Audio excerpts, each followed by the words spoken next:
السلام علیکم ناظرین، پرویز ڈرامہ کی لاسٹ ایپیسوڈ میں دیکھیں گے کہ جیسے کہ ولی جس کے آسرے پہ تھا، گھر سے باہر تھا، جب اس انسان کی ڈیتھ ہو گئی ہے تو اب ولی کے لیے تو جیسے سب کچھ ختم ہو گیا ہو، تو ولی پھر گھر واپس آ جاتا ہے. اور سمیر جب دیکھتا ہے کہ ولی واپس آ گیا تو بہت خوش ہوتا ہے، گھر میں شور مچا دیتا ہے کہ دادا دادی تایا دیکھیں ولی واپس آ گیا. تو جہانگیر بھی جب دیکھتا ہے کہ ولی واپس آ گیا تو اندر سے تو خوش ہی ہوتا ہے، کیونکہ ولی اب تک جو بھی کر رہا تھا اور جس شخص کے ساتھ رہ رہا تھا، جہانگیر کو ساری رپورٹ تھی، بلکہ اس شخص کو جہانگیر نے کہا تھا کہ اس کے بیٹے کے ساتھ رہے اور پل پل کی اس کی خبر رکھتا تھا. تو اسی لیے تو جہانگیر پریشان ہو گیا تھا جب اس شخص کی ڈیتھ ہوئی جو اس کا باس تھا ولی کا، کہ اگر اب ولی واپس گھر نہیں آیا تو وہ کہاں رہے گا، کیسے رہے گا. تو یہ سوچ کے جہانگیر پریشان تھا.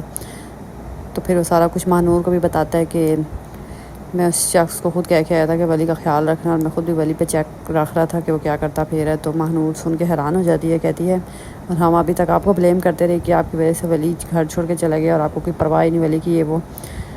تو ماہنور تو سن کے خوش ہو جاتی ہے کہ جہانگیر ویسا نہیں جیسے وہ سوچ رہے تھے.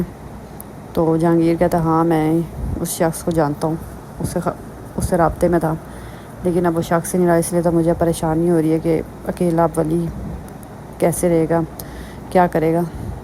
اور میں اسے یہ بھی نہیں کہہ سکتا کہ گھر واپس آ جائے، میں چاہتا ہوں کہ وہ خود سے گھر واپس آئے.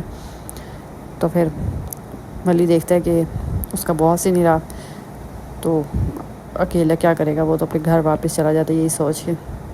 تو آخری ایپیسوڈ ہے، تو ولی اور اس کے باپ میں سب کچھ ٹھیک ہو جائے گا. انیا اور اس کے باپ انیا کے ساتھ تو ٹھیک ہو گیا جہانگیر.